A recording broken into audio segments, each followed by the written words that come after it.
Welcome back to the couch, ladies and gentlemen. We're here after game number 2, all tied up, one apiece. The loser goes home, the winner moves on. This is what it all comes down to, boys.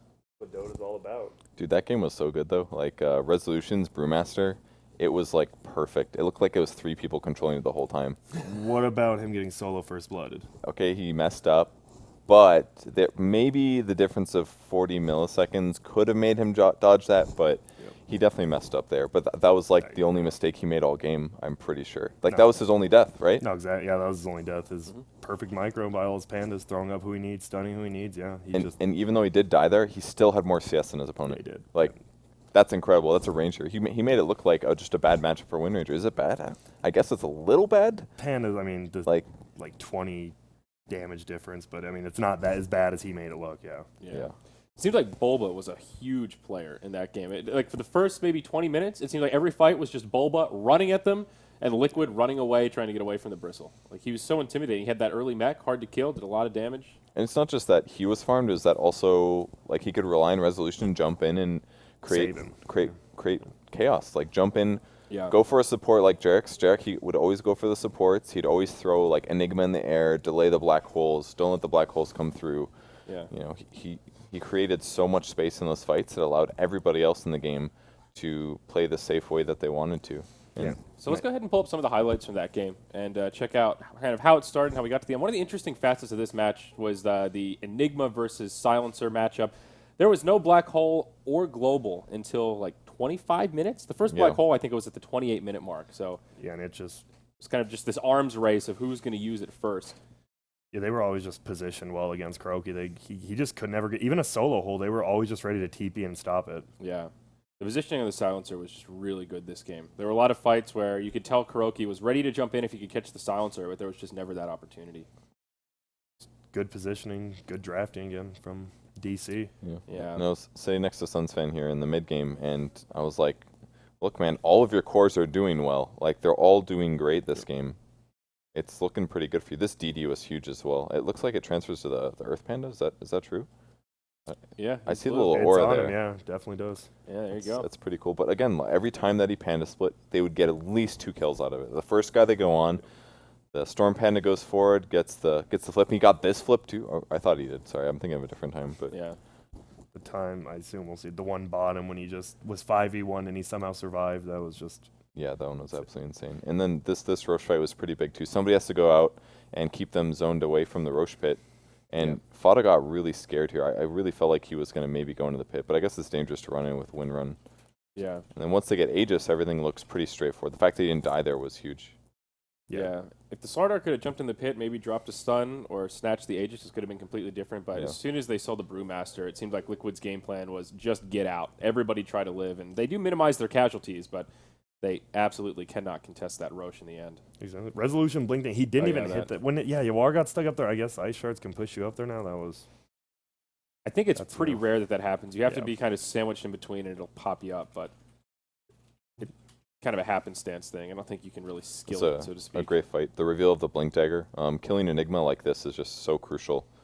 Where it's that period of time where he's like, oh, that's fine, I'll walk away from the Omni Slash. But when you get that Blink on top of him, a lot of Enigmas don't have a solution other than just tons of HP. But you can't take a full Omni Slash on Enigma at almost any stage of the game unless you're prepared for it. Huge Echo here, too, to set up another kill. Yep, absolutely. And throughout this entire game, the Troll Warlord was #1 on net worth. You've seen these clips, he's at the top, and the end, he just still couldn't really do enough. I just find Troll underwhelming overall. Even when he gets all that farm, he just seems a little bit too easy to deal with. I think sometimes he is. He had some good moments here, like when he first got the Blink Dagger, and he blinked on Jug, I believe, and went for the permabash. Like, he's actually very good versus against Juggernaut. Oh, yeah. In terms of damage. This was super clutch. Really nice black hole. First one of the game, but Resolution barely lives because the Echo from Owie, he gets off the split, and then this is just a complete disaster for Liquid. Yeah, the mech as well, and they just fall apart. I think DC don't even take any casualties here, and they get at least 2 kills, if not more. And I love the Shadow Amulet before Cloak that Earthshaker picked up here. Like, AUI, it's an item that nobody ever really buys on a support, but you can basically cast it, and then if you get stunned or silenced, it's still going to kick through. And as soon as the supports are dead, you just don't die anymore. It's pretty cool. I think this is the one really good fight that Liquid had, The blink aggressively, he waits about a second, gets his BKB off. Great shackle as well. That's the power of Troll right there. It was hard to get value other than that. Yeah, and then isn't this where Fata overextended though, and then got turned on by everyone Yeah. else? I believe so. Yeah. I mean, you kind of had to. They were down so much. You kind of. I mean, you got to make something happen at that point. You're not going to win by just trying to farm. And he went forward and. AY had such good fissures for blocks. Yeah, no, I'll take it back. He played a good support ES. He was a little underleveled, but he didn't die. He didn't die. That's the biggest Yeah. thing at support ES. Just not dying. He was that gold. He was 0-0-15 at one point. Yep. That's literally the support dream. Yeah. While still getting your items, that's incredible. Yeah, he had the benefit of DC just skirmishing. Really, like they had a lot of kills pretty early on, and he was able to get some assist gold. So got that experience as well. Makes a difference. This one, Kuroki wanted to jump in there in black hole, but Global Silence was actually down. He didn't have a blink either. It was down for he didn't have a blink. It was down for like 10 seconds though. It was like so it was right about to come up from the Enigma's perspective. You know it's close, but you might not have that exact timing. It was, yeah, you can see it's up now. So it was about 10 seconds away. DC played really well, but do you think there was a drafting issue here too? Just the Enigma was really underwhelming. If Silencer wasn't in this game, I think Liquid would have had the better draft because I loved the synergy between Slardar, Troll, and Windranger. It's like the attack speed boost to Slardar is like there's been a couple of games where Slardar just gets like a moon shard and all of a sudden he's just a carry. Like no matter what, he just like kills your carry. Blink on anyone, do whatever he And wants. just perma bashes and you're bashing for 120 physical. It's like a more than a 2x crit. It's really strong. So I like that, but they were so limited on Kuroki getting good black holes off. Like this was like one of the best ones I had, and he had to ulti like Brewmasters and a support or shaker. And AUI still lives through it. Like they don't even get anything. I mean, at this point they're pretty far behind, but that speaks to how difficult of an Enigma game it was. It is a little bit interesting that they second or third picked the Enigma when the Silencer was just sitting there right in the pool. Seemed like a pretty obvious choice for DC to grab him. I thought they were going to push a lot more early. They had the 8-minute mech from Kuroki, and it just didn't seem like they did. I think some of that was just the reaction to DC early. Like anytime they were grouping up, it was DC that had the damage and pushed them back. But with that said, though, I remember that there was a period of time it was 11 minutes, and I saw that Silencer was still level 5. Like if you're that's a little underleveled. It's not terrible, but it's a little underleveled. That's an opportunity to make something happen. Yeah, you could push before that. That's like you said, mech at 8 minutes. Take some towers maybe. Like they've got decent early game heroes. Tusk is fine pre-6. He's pretty useful. Windranger's pretty useful. Sardar's useful once he hits 6. Like, maybe Troll isn't good for a while, but surely take some towers, right? Yeah, exactly. It seemed like DC was just smoke ganking, doing the same what they should have been doing. Got a kill, took a tower, and helped Yuar push his lead. Juggernaut suits his playstyle perfectly, being able to play more aggressively with that Mage community on the backside. Yeah, it did seem like the Jug had a really good game as well. He was just always in the right place at the right time, picked up a lot of kills early on. So that Battle Fury do some big damage as well as farming. Yeah, and he farmed well because sometimes you'll see like FaZe, Aquila strain the Battle Fury, but threw the drums up too, and he's just powerful. Yeah, I mean, still, after game 1, we said this is the best the DC's looked so far in this tournament, aside from the really early stage in the qualifier. And I think that continues. Obviously, they won, but they still looked in really good form. Individually, they all looked pretty good. Their coordination was pretty solid. I think they played a little bit better this game, but I think they played about equally as good both games. I think Liquid just played worse game too. My point was more that game 1 wasn't a fluke. Like DC, it seems like they're actually starting to gel a little bit with this new lineup. It really feels good. Yeah, after seeing them in the group stage they won one game, I think, but people said they were out of it, and they're putting up a good fight. They could move on. Yeah, so this is what it comes down to, folks. Game 3 around the corner. This is the lower bracket, the final game today. It's been a long day for us, and we've got a draft underway. Remember, you can use hashtag CaptainsDraft on Twitter if you want to chat with us live on the stream. So here we go. This is our final pool. What are we looking at here, boys? There's an Omni Knight. Omni Ursa. Yeah. Viper. Sniper. Viper Sniper.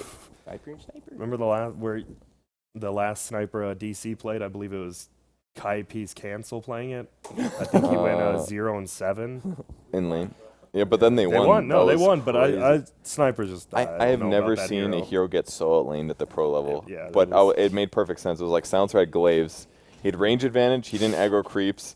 And Silencer went like take aim level 1, so he's just like hitting for like 42 damage at like a lower range than the Silencer. It was pretty pathetic. But he came back and they won. That was insane. I like the ban on Ab. I think that's the one thing North American Dota does is play Abaddon well. Abaddon. Well, I don't know what you guys call it. It's Abaddon. Abaddon. Yeah. You can look it up online, I think. I did it once and I was like, damn, I was wrong. It's all about I used to always say Abaddon. But even if you're wrong, do you ever want to change it? Well, I'm forever sticking by mechanism. when That's it's, what I call when it. it's spelled Okay, yeah. mechanism. It's Yeah. spelled. Oh, it's there's no mechanism, I after the S at the end. It is spelled weird. And there's no I in team. So I either. don't give a shit. And Lich says it mechanism as well, because Oh, the guy doing the voice line was like, Well, he What? should know. "Who wrote this word? Some freaking nerd like 5 years ago." If it's good enough for Lich, it's good enough for me. I mean, look at that. First Yep. pick Viper for Liquid. Oof. He's a hero that gets banned a lot in the stage Yep. because teams are scared to lane against him because they don't know what heroes are going to be there. And you can't. Almost nobody beats Viper in lane. Like Exactly. Literally, almost no hero. Maybe. No, I mean nothing in this pool. It's just too like, strong, and his mid game's insane. I don't remember. There's like something that's kind of okay against it. I mean, the new OD's decent. It still loses, but So if It does lose. if Okay. First Solution wanted, I was just say, if First Solution wanted to play DK, can he like hold his own against Viper enough to not get completely decimated, or is it just so one-sided that you? Wow. DK Do you see- versus Viper is not good. He would- DK will just hope to get breathe fire. Last hits and that's it. Just don't die. and then Viper would max like Yeah. poison attack and nether toxin and just like Just bully you're him. screwed. You're like permanent 30% movement speed. Like Viper would run out of mana. That's how much he'd be wrecking you. So what does DC do for the mid here? I mean, they've got Oracle Enigma to start. Interesting, we'll see Enigma 2 games in a row now on the other side of the fence. Yeah, it's weird. A weird opener, really weird opener. Yeah. Casca is a good solution to Enigma. You can Chronosphere whoever's in trouble, or Chronosphere Enigma. Oh, Void got through to the third pick too. We've been seeing him get first pick like every game he's been up. Yeah. And they have a very tanky lineup now. Witch Doctor plus 2 heroes that are hard to kill is really good synergy here. Mid So- heroes are you got Shadow Fiend. I mean, I guess Sniper, and then you have like someone like a PA who's All right, passive. I got it. This is the Chaos Knight game for DC. Stun to deal with Faceless Void.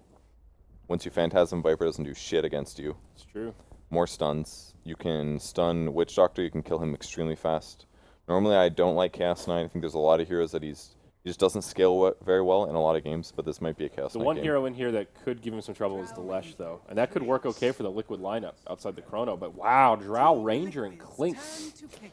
Okay. 4 range. That's another good solution to Viper. Yeah. Can lane him easier in lane. But they are so squishy to those Faceless Void, even just solo Chronos. They are. No problem. Gust him every time. That's Easy. true. And Oracle. Oracle just put a guy under, do his thing. Who Yeah. do they get mid now? Or one of these two get to go mid? What about Clinks versus Clinks? Viper? You Clinks- just don't die. You hit last hits just as well. It's not Yeah, bad. the Yeah. Searing Arrows And gives you you have- enough damage you can tango with it. And Drow Aura. Yeah. So you're actually going to hit for like It's pretty. 90 damage at level 1 or something? I like it. That's a good solution. And there's not really a roaming support for the Radiant for Liquid. Like if they had like, well, there are, but if they like dual lane the Clinks with a Sentry, that could just be terrible What for 'em. about? No, I went to Skywrath. Sky's okay because they have Faces Void. Sand King's not bad here. I like Sand King. I don't know Sand King's really where you'd have to make him support though, and that's not the greatest. I don't know if I like it that much against Drow, kind of, because You're Gust right, is Gust. very good against Sandstorm. Who will be? I think it's going to It'd be. be I a feel like Sky Yawar. fits their lineup, honestly. Sky I'm Witch really Doctor is so feeling a classic. safe lane Lesh. Like off lane Void, mid Viper. Lesh gets the farm early on. It's a lot Not of team against. fight. It's not good against Clinks, I don't think. You'll get wrecked mid game by Clinks once he gets Deso, I feel. That's a fair point. Man, this, I What do you mean, think of the Skywrath support? Oh, there it is. I think Lesh Sky would be really good. It's a great tri lane, Yeah. personally. Yeah, that could be. That's a lot of magic damage. Yeah, it'll synergize quite well. Their physical's a bit weak, so if they get like a pipe at some stage, they're going to be pretty resistant to their damage types. And it's another silence to try and Yeah. lock down the Enigma. So good this call. guy, this guy was so straightforward. Synergize with Face Void. It'll synergize with their carry last track. The only problem is if you get gusted, you just die. You also have very, very low armor, so you're weak to Clink's Drow. But when you're playing Captain's Draft, you just don't have a lot of options. They only had like, it was like Sand King, Omni, maybe Elder Titan support, or Shadow Shaman, or Yeah. Pugna, and most of those are just awful. That's like 3 choices. It was going to be Sky. Well, so what does DC have here for potentially the off lane? Well, there's Sand King, kind of underwhelming. Actually, I kind of like Elder Titan this game a lot. Yeah. There's a lot of, they have a lot of physical damage, so lowering armor would be good. They're going to go for Omni, I was though. thinking Omni, but Yeah, that's so much better, because they can repel whoever's under Chronosphere, right. taking magic damage. Yep, give Enigma that free BKB in the mid game. Yeah. Make his life Yeah. a lot easier. They can just repel Clinks, and Clinks can just go in the middle of them and just be like, Oh yeah, arrows, Resolution can arrows, just go arrows. like Medallion Deso and then have a BKB effect. That's really smart. Or in lane, Omni can like, or Clinks can TP to the top lane, go invis, stand under the carry, and then Omni heals the Clinks, and then they kill the carry. Like, there's so many good ganks that they can do in the laning stage. I'm not going to lie, Purge. I like both these lineups. I think this Me is going to too. be one hell of a good game 3. I think Team Liquid synergizes far better, but DC has some cool solutions. They're really low in disables. That's easily going to be their biggest problem. They have to get a Rod of Atos this game. I'm like adamant about that. I think it's got to be Enigma going like Mech into Atos with just Soul Ring, no Arcane Boots. Well, we'll see if AUI agrees with you, Purge. He's going to be the one that takes the Enigma. So with that, we're going to toss it over to our casters. We've got Mott and Grant once again for game number 3 of DC versus Liquid. All right, everybody, welcome into Game 3 here in Captain's Draft presented by PIA, Private Internet Access. This is Liquid versus DC. It is all on the line for these two teams. They lose this game, and they are out of the tournament. And, well, it's been an amazing series so far. This is Mott. With me is Grant. Grant, it is a strange draft to say the least, which means I'm down for it. But what about you? I'm liking it. DC, they were pretty. They picked that Clinks and Dry Ranger pretty quick when they picked it, so they definitely had something. Yeah, they knew. They knew, and they had to know the other team, like Purge said, was get a go Skyrath. And look at this. Good luck, have fun from everyone. Yeah, usually they're just, being super manner today. Yeah, usually you just see one from each team, like the mannered people. I'm liking it. Usually I like the all chat, but manner is always a nice change of pace here for American Dota. And all right. Well, Bulba in the offlane, I mean, the offlane Omni Knight, it can either kill you, it can be like level 1 10 minutes in, or it can be even IX Mike makes it look good. Like, it can be like that. He learns from the best. Bulba playing the offlane Omni Knight, starting with the Soul Ring recipe. We have a quick pause. Liquid are trying to, what looks to be do the same thing that DC did last game, ward up the Enigma's jungle, stop him from actually taking stacks as easily as he would like. But really what we have to talk about, I think, is the resolution mid-Clinks, which he'll have some extra damage from, of course, the Precision Aura, and then Uar playing the safe. Both of these teams are like, we're going to fight early, we're going to fight often, and whoever comes out on top in those early game team fights is probably going to win the game. That's what it feels like anyway. Yeah, it doesn't. Skyrath, I think he's going to save that sentry. This is going to be a problem for resolution, though. With a sentry down, a Skyrath, and a Viper running at you middle. No, he plays the sentry on it. It's not even that. That's interesting. I mean, I don't know much about warding this specific camp, but I feel like you should be able to de-ward it pretty easily, maybe. They probably will if he wants to. And yeah, the Enigma's second pick again, just like last game when there were counters like, say, a Skyrath in the pool, not as bad as a Silencer. Right. But it seems these teams are favoring the Enigma, maybe just for the safety blanket of having a jungle, getting quick levels. Right. There's one real thing that goes through the BKB, and that's Chronosphere this game. Yep. So inevitably, I think that there is going to be, I think you mentioned, or someone mentioned this, might have been you or Purge, mentioned that the BKB was going to be maybe a pickup coming out. You said Mech Atos, or I think it was Purge that said that, but I think BKB also could be an option as well. And here we go. They're just standing on resolution. That's going to happen to him. He's not going to get farm early until they make him. How is he going to get farm? And I feel like if he doesn't get farm early on here, how's this game going to go for him? Yeah, pretty rough. And we have the dual lane top. We actually have Bulba rotated top, so he's going to be soloing the safe lane. He has to pull the creeps because there's nothing he can do. The solo safe lane seeming to be more common as the days move by because we saw a lot of it from Bulldog and Alliance, and they did a pretty good job with it. Fots is going to take an extraordinary amount of right clicks here from Resolution. They're both very slow right clicks, but they're doing a lot of damage to each other. Bottom lane, Uar's in trouble. And Uar might get caught here. In fact, he has been blocked by Mind Control. He has no Gust. He's got the Salve. He'll try to juke around, but the castle will come through, and it's going to be First Blood for Mind Control, who is in the safe lane. This is a great start already for Liquid here on the Radiant side. And Uar just he manned up on the Void, and he tanked 5 hits, and then he tried running away, and Kroki had enough time to rotate. And it's an easy First Blood for him. I just feel like everybody on DC is extraordinarily slow. Their move speed's not great. They're very squishy heroes as well. They're easy to gank and get done. And you can see Resolution is getting shadowed here by the Skyrath Mage. Back down bottom, it's going to be 1437 this time falling. The last right click will fly to Kuroki getting the kill. Uar will take some extra damage as well. Fatsu will get the kill on Resolution. This is not a great start. This is an awful start, in fact. 3-0 start at less than 2 minutes in. It's not looking good, and I'm just not sure about sending Uar into the aggressive lane here. Yeah, I think you need him to have farm, I think they could switch it up. He's going to stay down bottom here. 1437 will TP in. Resolution will TP back mid. The one thing you have going for you is AUI 2000 is aggressive jungling, which means that none of the camps are blocked, and he'll get free farm. And Bulba's doing okay, but not nearly as good as the Leshrac, who has 10 last hits to the 5 of Bulba. And so they're going to have to change something up. They're going to have to find some kills or just get some damage out because right now they need something drastic, I think, Grant.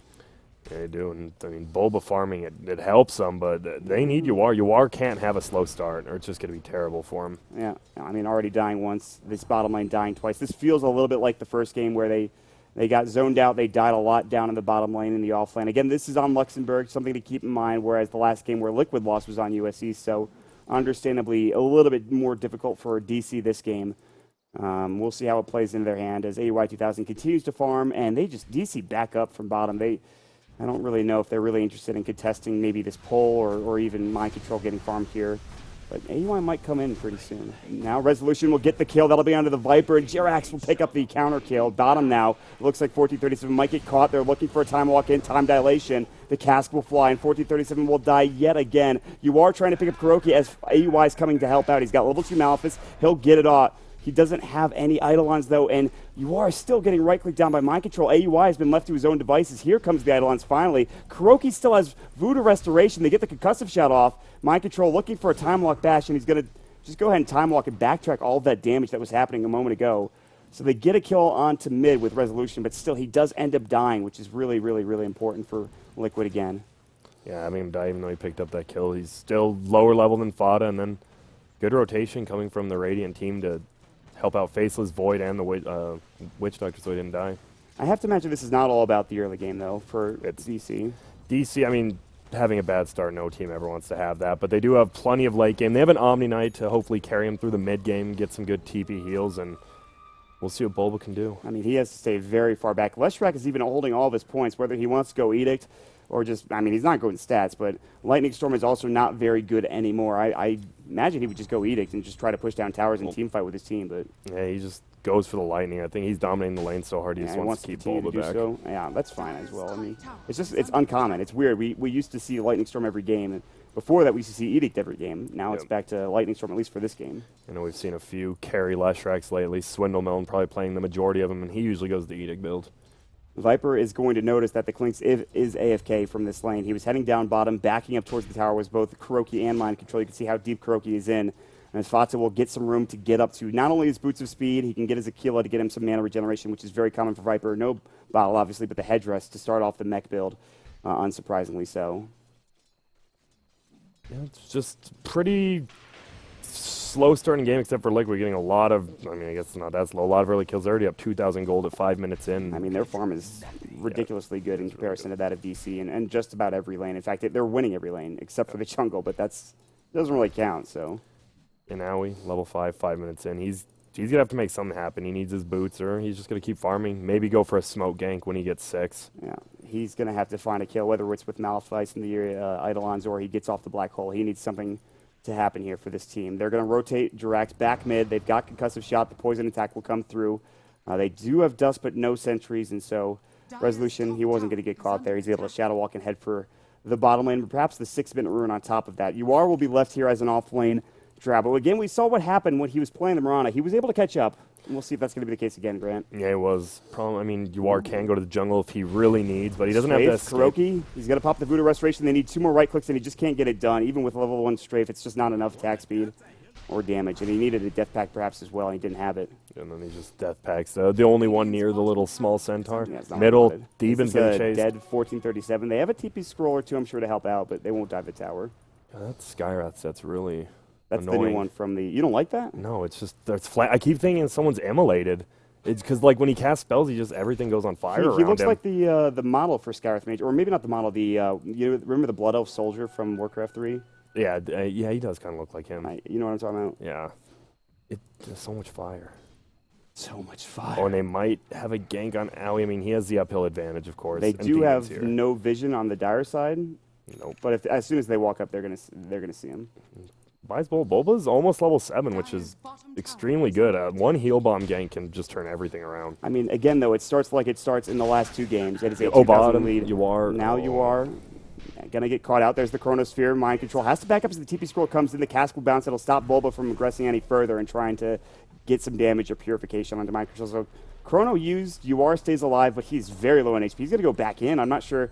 They have the purification, but still, he's only at half health right now. We'll see if he heads elsewhere to farm or maybe he heads back to the well.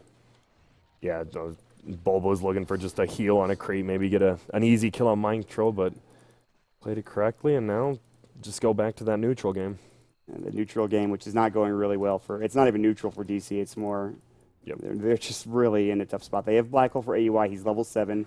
They have good vision on the high ground here for Liquid, so he might get spotted if he's smoking up mid lane. Jirax was looking for another conk shot coming with the Skywrath Mage, but Resolution realizing either A, I don't have mana, or B, this is a problem. Splitter top lane, the Edict coming out. They get the kill onto Mind Control bottom, but AUI will be the trade top lane. There's going to be the Fortune's End. The Purifying Flames will fly. Now they get off of Frost Arrow. He'll try to tip you away, and it looks like he will be able to make it out. The Purifying Flames won't bring him down. It was close, but they just needed to disable or something because Gus does not stop that TP. Yep. On bottom, Bulba just chasing Jirax, but that'll be that. Oh no. Turn around on him. All right, TP coming in. DC will rotate Resolution back, looking for Death Pact. They'll find it onto the creep. They'll put a lot of pressure onto this tower. Fata has his treads now, so not quite going for that super early mech, but here comes everybody from really both teams. You have 3 for Liquid and 3 for DC. I don't think this push will continue, as you are finally getting at least a little bit of room to farm top lane. Yeah, they're gonna keep trying to pressure him probably, but it looks like they're going 4 people mid. They go on Resolution, They have but edicts? No, they still don't. But they can push regardless without it. yeah, there's no glyph. They're just gonna take this tower down. Again, the early tier 1 mid push. That's huge for Liquid, and they'll find themselves a bit more gold as everyone besides UR is here. AUI's got the Black Hole. It's going to be tough in Resolution. They don't have detection. I think they did, but they were too far away to actually get it off, and he was about to get Split Earth, but he'll survive. Mind Control just firing bottom. He has his Chronosphere up, so we might see another just gank on maybe TP up, go for Yawar again. His Vlad's is almost done, and for the amount of right click for DC, that's an amazing item. But it's standard, but it's amazing this game. Yep.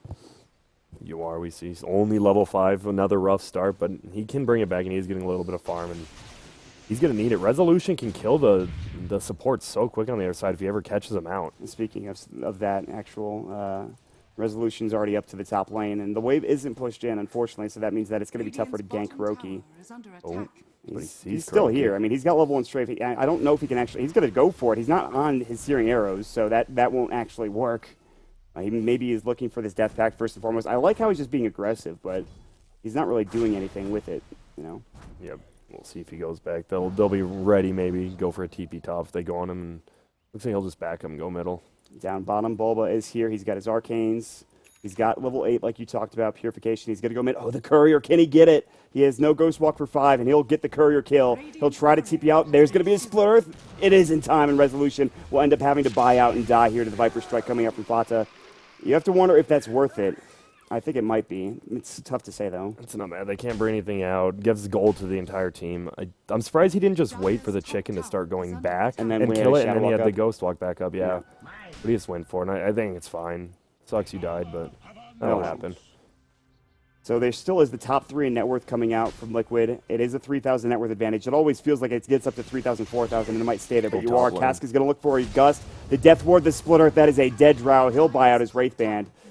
And another TP, but it's too late. And they might look for another kill here. They realized that it was going to be 1437. That would have been a free pickup. Mind Control, Time Walk away. They get off the Malefice. They have Black Hole. The Repel will come through. Can they get this kill? He's looking for a Purifying Flames. Another Time Walk. The short cooldown. 6 seconds. Keeps him alive. They might lose this tower. The Glyph will come out. The trade will come through. They have TPs ready. Jirax taking Eidolon damage. Bulba is going to come through as well, looking for Degen, or the Black Hole onto Jirax solo. Easily done. Mind Control had his Chronosphere, but did not want to use it just for a support save. And they will pick up the Oracle Tower kill on top of that, which gets 1437 up to 1,000 gold. Let's get some mana boots here. Yep. That's not bad. They get a kill. That's what they want to do. You want to do with Enigma early. Just take those solo kills. Just solo hold people. Free kills with it. I mean, it's a support, but yeah. I mean, they really need kills desperately exactly. this game. They have Vision of Mind Control, who is very close to completing his Vlads. He won't be able to bring it out because of the Courier snipe. He might get spotted here. AUI 2000, they have Time Walk. The Malefice will go. He can Time Walk now and look to avoid the rest of the damage. Here comes Resolution. He's going to pop the Searing Arrow. He's got the Chronosphere, and he'll be able to back with it. So Chronosphere down. Good usage of that from Resolution to force that out. Now the split push continues top, and the level 1 Edict will start to go to work as they level us up. But they want to fight now. Mind Control back way. Pincer maneuver coming in from Bulba. They don't have Black Hole still. They just used it. Jirax is going to maybe get caught, but they can't really chase him down.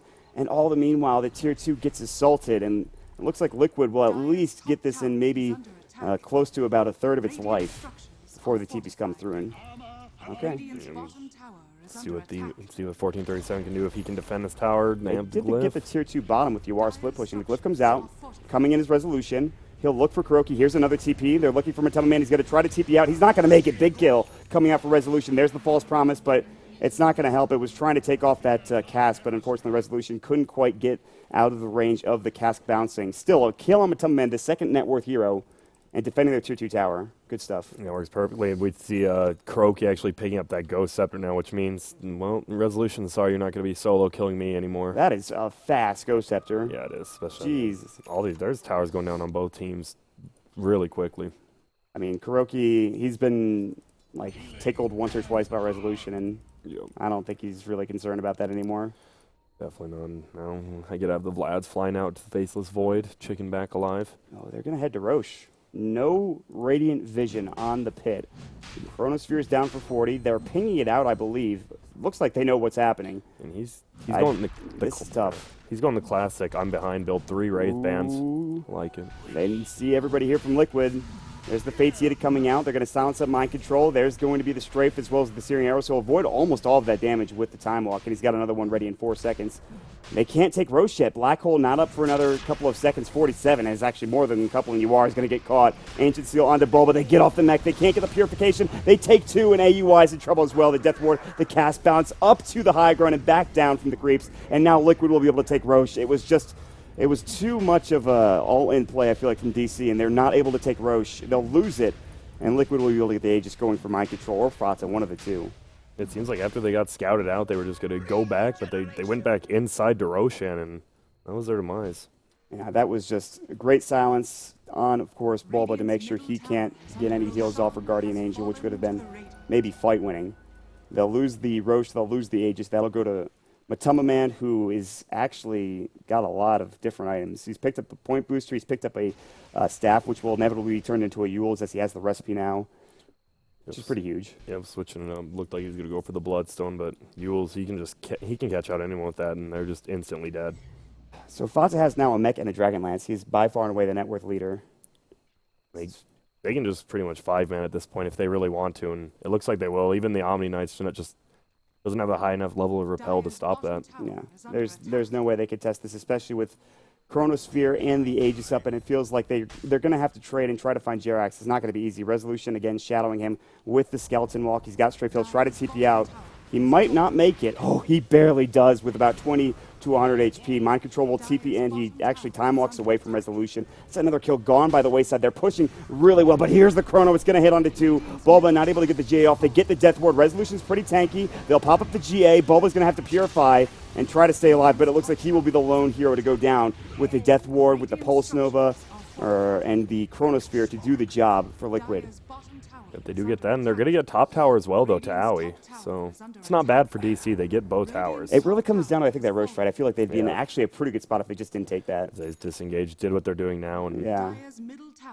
It's tough. I mean, Liquid are pushing just as fast, I feel like, as DC. And because, of course, they have Edict, they have Fata. Viper's a very good pusher. They're going to probably lose this tier 2 tower because, again, you're not trying to fight into Aegis, I feel like. Nope, absolutely not, especially not with the last strike having. He just comes back full mana. You can just keep going at you. So where do we go from here? It still only is a 3,000 net worth advantage for Liquid, which is some good news for DC fans, but I think DC's doing what Liquid tried to do the last 2 games, try to split push, just keep them so they can't push. And Owie did a decent job getting the tower, and he has mech in 1.5k, so he's doing decently. Yeah, that's not bad. We'll see if it goes BKB. Mind Control going to get silenced up. Can they bring him down? There's so much damage. The Silence about to go the Time Walk. They just don't have enough yet. It's close.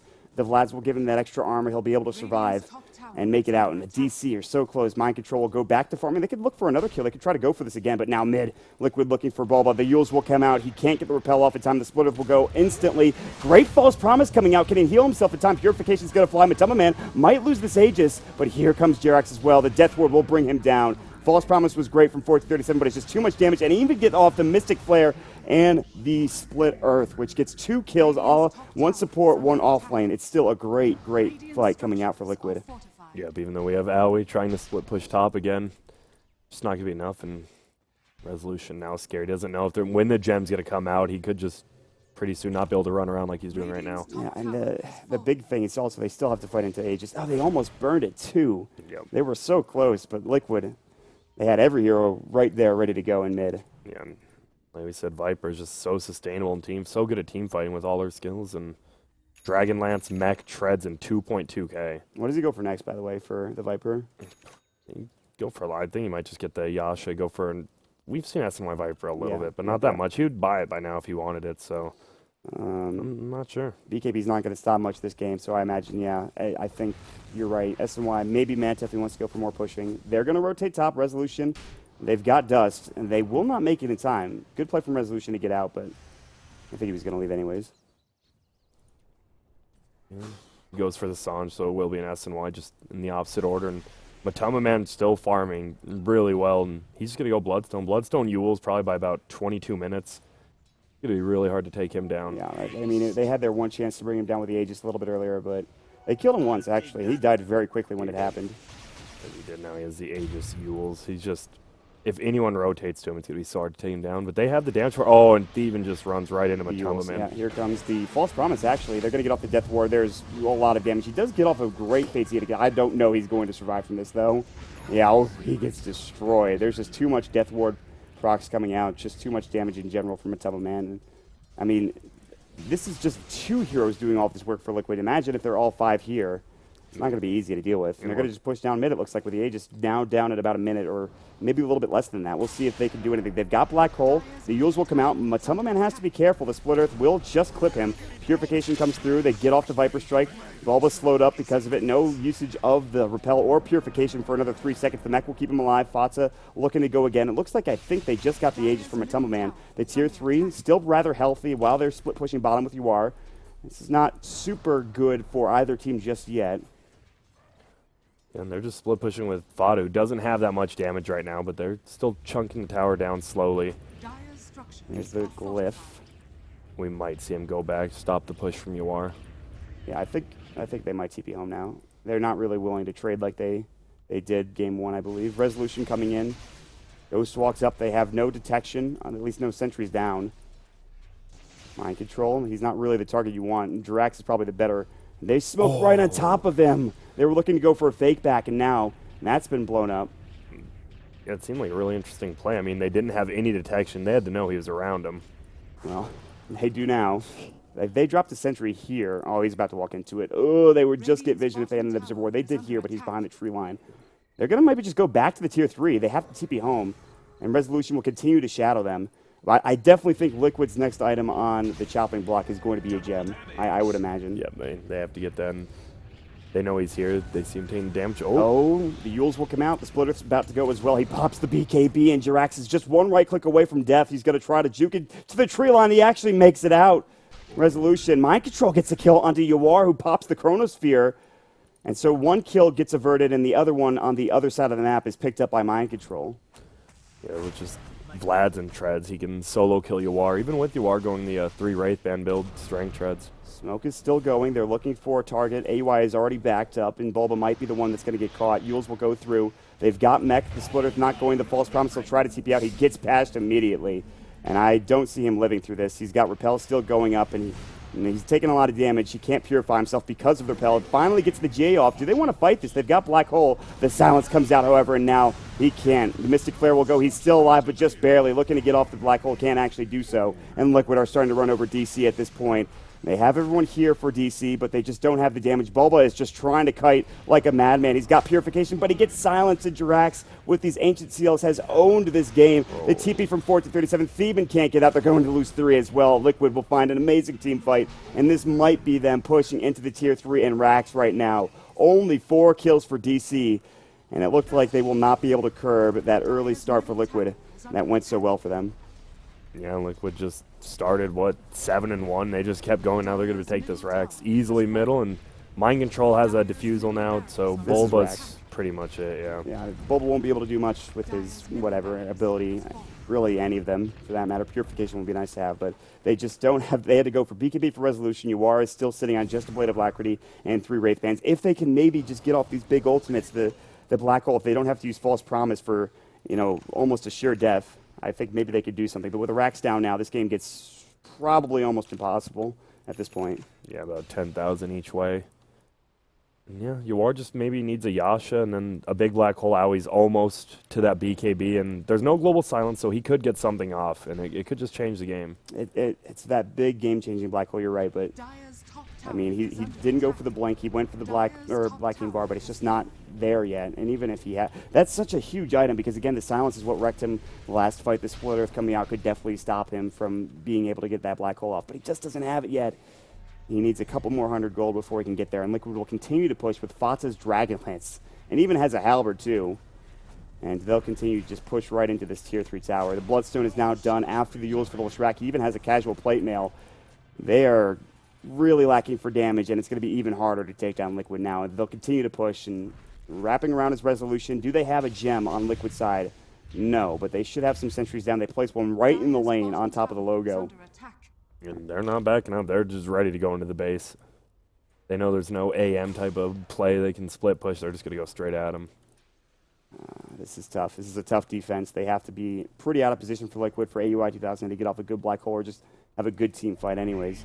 But Man will walk up. He's got Fortune's End coming his way. We'll head on to 2. Fox is going to try to chase down 4037, force out that false promise. Good silence onto Mind Control. He'll diffuse it off, and the Chrono will come through, and 1437 might get purified here. Mind Control will take some damage. He's got Time Walk ready to go. There's the false promise. They're taking the racks in the meantime. Yule's up. Mind Control will Time Walk away. Do they have the damage to bring him down? AUI, Mystic Flare will go. Cask bounces. They need him to stay alive. The Fate's Edict. Mind Control continues to go to work on 1437. Will finally find the kill. There's a double black hole. Kuroki will be the first to fall. Can they get Fata? He's tanky. He's pretty damn tanky. Even has the Halberd. The BKB will go for resolution. They haven't lost their tier 3 yet, but they will lose AUI 2000. Mind Control will finally fall, but they've lost 3 on the side of DC. It's going to be 4, and it's GG. Liquid with the early game start, 24 minutes in. It felt a lot quicker than that, and they are able to run over DC here in the 3rd game on Luxembourg. Yeah, that was just, I think the Clinks and Drow, just drafting those 2, you just know your 2 cores are going to be so squishy, and then you're going up against a Skywrath, a Chronosphere, a Leshrac, a Viper. It's just a rough game for all of them. Yeah. I mean, you could talk about maybe you are in that off lane, not getting the best start. They looked like there were points where they could do enough damage they could fight effectively. Yeah, it did. They just kept, I don't know, sending Yawar to the off lane in game 1 and game 3, and he just didn't get enough out of it, and it was hard for him to be quite a factor there. Yeah, so DC, they played really well this best-of-3 series. Their future looks bright with Resolution now at the helm, and the mid lane, of course, you are back with the team as well. So we'll wait and see how they do in future tournaments. Liquid will be going up and facing up against Team Empire. That'll be a great series. That's going to be tomorrow as well. This is Mont. With me is Grant, and we are going to be done for the day, but we are going to send it over to the couch and see what Zyori and Purge have to think. Take it away, guys. Thank you very much, Mott. Purge, a game 3 that was a little bit different than games 1 and 2, I would say. That was just all Liquid all day. Yeah, it was pretty straightforward. Not a huge amount to say, but I kind of like the Drow strat, but I'm not sold on the Wraithband build. I am also not sold on the 114 Drow build. I think it's just a bad situation that there isn't a good solution to, more than it is like, oh, they're just messing up. But I think the game got really messed up right from the start when Faceless Void got first blood on a Drow. And to be honest, I think it was ping related, because you go from particular kill. Particular kill. You go from playing a game where you have 70, 80, 90 ping, and then you go to a game where you're playing 160, and then you play Drow Ranger, who has the worst animation in the game. And you saw him do it a couple times in that gank. We'll show the clip later. But you go to do your attack, and you cancel. You start moving right before your attack comes out, and he did like 2 or 3 times in a row. And at that point, Faceless Void's been hitting 4 times for free. So it's like, okay, I just had the best trade ever with this Drow Ranger. I just did like 150 damage to her. So he just keeps following her, because he's got a stout shield. It's an Oracle. He doesn't have to worry much. Just keeps following her. And eventually, he time walks the other side, blocks her in, and at that point, Crow is finally there from walking from the mid lane. And that got first blood on the Drow. And then if you're playing Drow Ranger pre-6 against a guy with Poor Man's Shield, 7 armor, and he can reset damage he takes, you cannot win that lane. Like, you can't lane versus a Faceless Void if you're playing Drow. I've done it before. It's awful. It's really hard. You don't have damage. Your slow does very little. Yeah, you can silence him, but he's just going to jump afterwards. Yeah. It's like, it's just not a good lane matchup. If that lane matchup would have been okay, if they could have guaranteed that Drow gets more levels, then maybe they could have done something with their Drow, but the Drow was just so far behind. And then you hit mid-game, and the only counters were like Clink's getting kills, but Clink's never got kills. And Drow's a pretty momentum-based hero. You know, she wants to start strong, carry that into the mid-game, group up with the team, utilize the silence and the aura when it's kind of peaking. You know, towards the late game, that aura isn't nearly as effective as it is in those early levels. It's not. And like the last fight looked okay for DC, but it was obvious they were behind at that stage. They almost got a couple kills. They countered the It chrono. just felt like a farm deficiency at that point, where they just didn't have the damage to follow up with the. It was a decent black hole, but they just couldn't get the kills that they needed at the end. It was also a tough game for the Clinks. He was ganked twice really early on in that mid lane. I think he died twice before the 4-minute mark or so. Yeah. So Viper just, it was a field day for Viper. Nothing was ever slowing him down. He got a couple kills, free farmed in the lane, and he was consistently at the top of the charts. It looked like Resolution wasn't super comfortable on Clinks as well. Like when he went to gank the Witch Doctor, he stood between the trees before he started attacking, which is a classic mistake because any support that sees where he is going to juke around the trees for vision, because countering Clinks in the early game is either stun him or juke. Right. So Witch Doctor instantly ran to the right, and I was like, oh man, he's going to wait until Witch Doctor's in a more open position so he can guarantee 4 hits or something, because it takes more than like 2 hits to hit. He instantly starts juking, and then Resolution's like, oh. He also didn't even have his searing arrows on. I think he attacked him twice, and they were non-searing arrows. Yeah, he messed up a lot. He was really sloppy on a lot of ganks to the point where it's like, okay, it's clear you don't play Clinks very often. Yeah. Or he's just having a rough time, or maybe it's too late at night. Who knows? But like his level of play in the Clinks game for those first couple of ganks wasn't the same as his other games. Definitely. And if you miss those kills, then all of a sudden you have to go BKB first on Clinks, and the game is like, you've got to BKB first on Clinks. It's not the dream. It's not like going BKB first on Storm. Sometimes you have to, but it's never the dream. It's even on Storm, it's bad. Like if he got a Deso at a reasonable time and he's against like a Leshrac that has Yules and maybe like a point booster, that's a huge threat. He can actually start killing those heroes. Or Witch Doctor without, Witch Doctor got a 12-minute Ghost Scepter. Like, it's like the only way Resolution could deal with that is if he got a decent time in on Deso, gets a couple kills, and gets a fairly fast Diffusal Blade afterwards. Like Clinks is a ganking carry in a lot of ways. He has to get a couple kills on supports. If he doesn't, his farm is not going to be comparable to what a typical chorus would be. Right. So let's go ahead and take a look at those highlights here. I don't think we have too many. It was a relatively quick game compared to the rest of the series, but in case you joined this game a little bit late, you can see what was going on here. So, okay, so there we go. So look at that. Look at the HP difference right now. That's because he already canceled a bunch of attacks. Mind Control has not used Time Walk at this point at all. And then he jumps forward, and now he just absolutely can't hit him. There's absolutely no way that him and the Oracle can kill him in time. Yeah.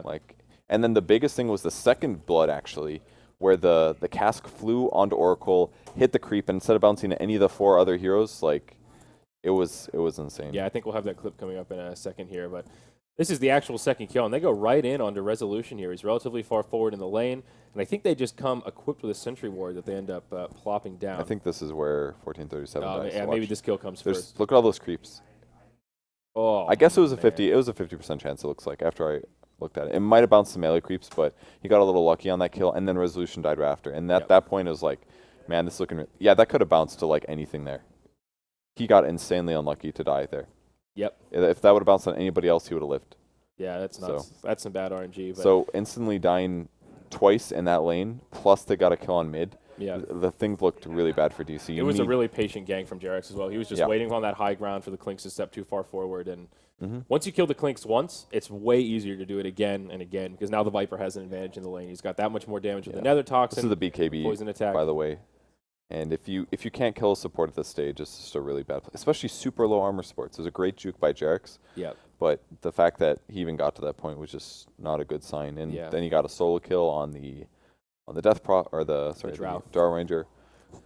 Just really tough game. They needed to get some resemblance of farm out of their lanes, and they didn't get that. Yeah, we were talking about this Liquid lineup. Man, look at all this great synergy. They've got the Chronosphere and Lesh paired with the Skywrath Mage and all that. And they didn't even really need to utilize that synergy all that much. It kind of felt like just Lesh and Viper having a field day. I mean, once you got to the 10-minute mark, they already had enough of a lead from the roaming supports that Lesh could just go crazy. He's just running around doing big damage, and they couldn't really slow down Matumba. I almost wonder if it would have been better if they just did a regular tri-lane instead with jungling Enigma. Maybe that would have been a better situation to be in.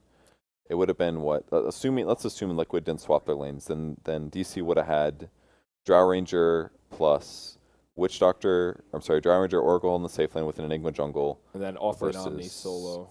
Yeah, and then that would have been against what was the offlane? Was it Lesh plus? It was Lesh Skywrath, but the Skywrath was roaming. It was kind of offlane Lesh with the roaming Skywrath. I mean, even that is actually pretty dangerous. That's a lot of nuke damage, some stuns, versus an Oracle. Oracle's an okay tri-lane hero. He's a good support when he hits 3.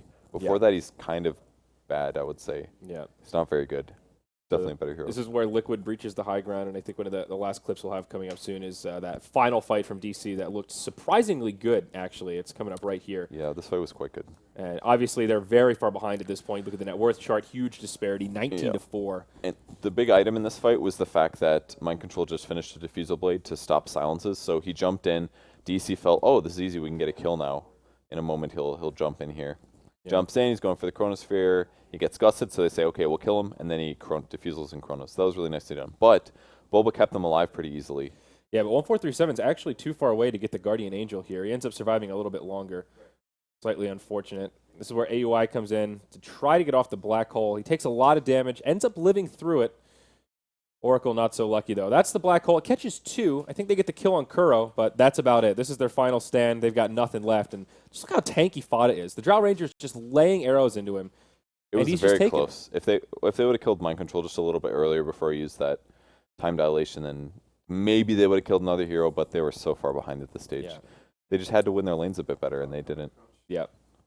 Well, a tough game 3 for DC. Still, though, I'm really glad to see DC looking so much better at this stage. Like, there's just a very noticeable progression throughout this entire tournament as they've gotten more comfortable with their lineup. And, you know, like you said, the great thing about Captain's Draft is you get to see players outside of their comfort zone, and sometimes the byproduct is you get resolution on Clinks, and he's, you know, clearly not practiced on it. But he did an okay job. He last hit fairly well, but he didn't know how to gank perfectly. His ganks just seemed a little off. Yeah. And you need them to be perfectly on if you don't have a setup. Yeah. It's that simple. Well, a long day of Dota here. We had 3 best of 3s. It was an early start, and I think everybody's ready to get a little bit of R&R. We do have board game time tentatively planned, probably not for today. I don't know if Slacks will be down to play. Slacks is Agricola. Trying to, yeah, this would be the perfect time to be like, Slacks, let's spend 3 hours of extreme mental focus on something. So somebody tweeted at me earlier asking about board games. So I think probably tomorrow will be the day after the broadcast. Tomorrow, 100%. Today, we'll see how everybody feels. It was a long day. We started at like 5:30, 6 o'clock local. Yeah, that's pretty brutal. It's now 4 o'clock. 4 o'clock local. So that's a real last work day. Yeah, it's brutal. So thank you so much for joining us so far for Captain's Draft 3, guys. We still have like 4 days left of this tournament. The final day will be the best of 5 grand finals. Still so much Dota to come, and we did have 2 teams go home today, Digital Chaos as well as Virtus Pro. The other 6 teams still fighting through. It's going to be some good games. Yep, we got our full squad here as well.